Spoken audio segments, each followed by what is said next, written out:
Hi guys! If you don't already know me, my name is Victoria Paulino and I'm currently in college studying to be a classical concert pianist.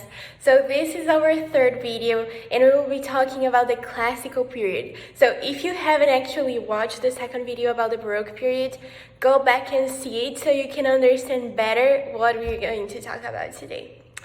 So, the classical period took over in the mid-1700s and the Baroque era started to fade. So, the music of the Baroque period was ordered, efficient, and complex. The new sound of the classical period tended to focus on simplifying things structurally a little bit, but also making them bigger, like larger pieces. So I am pretty sure that you already know some classical pieces. For example, Twinkle Twinkle Little Star. That is a classic tune from the classical period. And if you can listen to how the melody sits perfectly on the top of the lower strings, it's super hummable. So when it comes down to it, that's what defined the classical period sound. So it was the first time when the melody really became the most important thing to get right. The Baroque period was characterized by its polyphony, while the classical period is more of accompaniment and melody. Of course, there are always exceptions to that rule, like the sonata in D major by Mozart.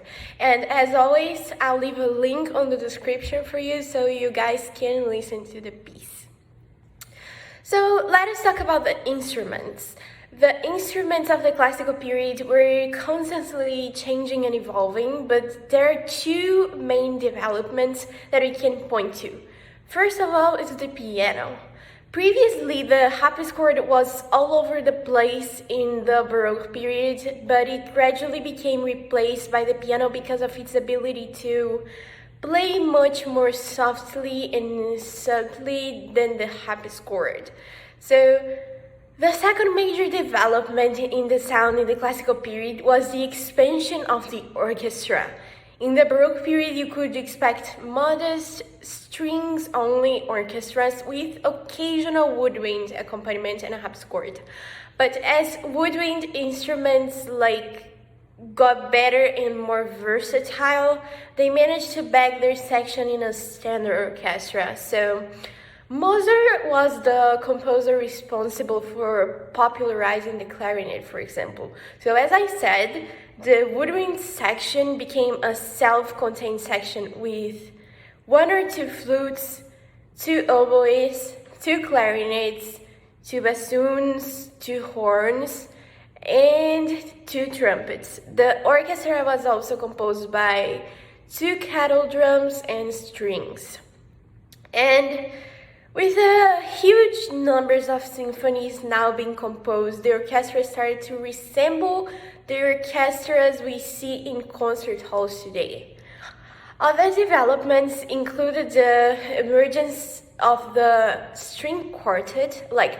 Haydn was the real pioneer here, but the real meat was coming from the orchestra.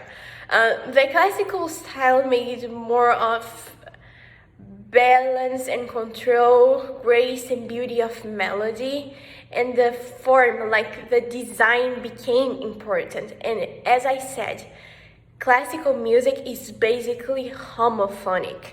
And we have to remember the Baroque music was mainly polyphonic, so that is a big difference.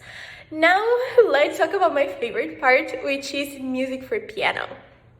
So, the piano was invented in 1698 by Cristofori in Italy, and this instrument allows soft and loud notes to be played. That is because the strings were they are hit by hammers, as opposed to being plucked as the harpsichord. So as a consequence, more expression could be played. Things like legato, staccato, cantabile. You can't do all of these nuances in the harpsichord. So One curiosity that I want to tell you about also is the Alberti bass. This pattern is usually done in the left hand and is simple broken chords which outline the harmony. So I'll give you a few more examples when we get into music theory. I'll actually play it for you and show you how it sounds. So another thing that I want to tell you about is the sonata. Sonata is a work in several movements for one or two instruments. With 3 instruments is a trio, with 4 is a quartet, and with 5 is a quintet. So that is something important to know. And a symphony, which is a term that you probably heard, means a sonata for orchestra. Haydn and Mozart were the ones who perfected the symphony in the second half of the 18th century. Going now to the opera, classical composers wrote a lot of vocal music, especially opera. Like Gluck was an important opera composer, like Orfeo e Euridice is one of his works. He made the actions more important in the opera. At the start of the opera, the overture prepared the audience for what was to come. Like Mozart wrote operas including The Marriage of Figaro, The Magic Flute, and Don Giovanni. The Magic Flute is an example of Singspiel, which is an opera in which singing is mixed up with dialogue. The orchestra basically mirrors the mood and drama of the action. And actually, Don Giovanni is an example of another type of opera that is called opera buffa, which is a comic opera. And I just want to remind you that all the links to those pieces that I'm talking about will be in the video description, so I'll think you have a lot of fun listening to it. Let's talk about a special composer right now.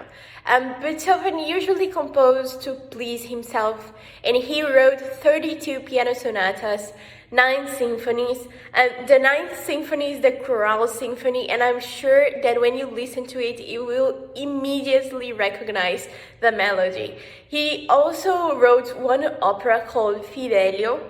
Towards the end of his life, he also became deaf.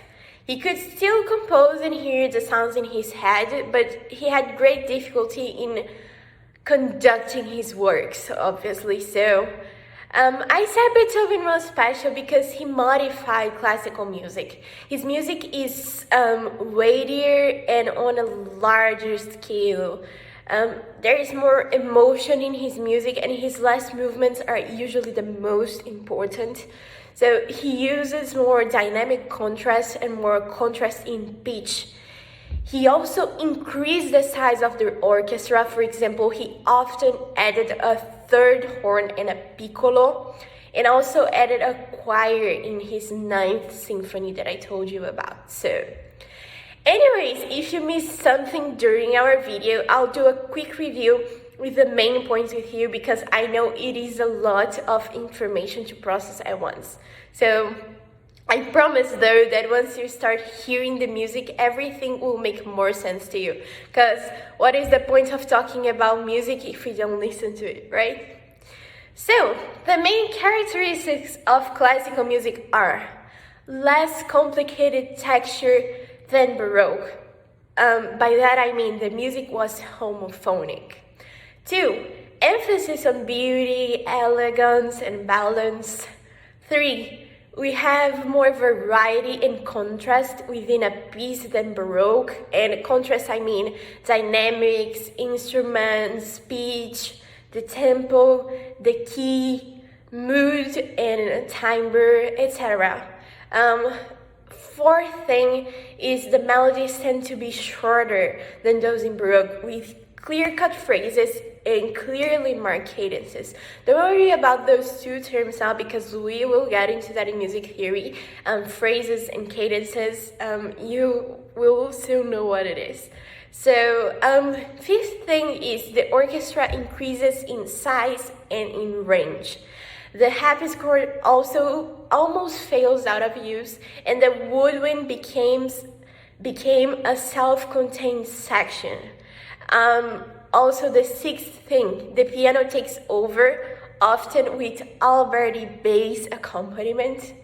And the seventh and last thing, importance was given to instrumental music, like sonata, trio, string quartet, symphony, concerto. So yeah, that's all for our third video. In the next one, we'll be getting into the romantic period, and I'll have even more recommendations for you guys to listen.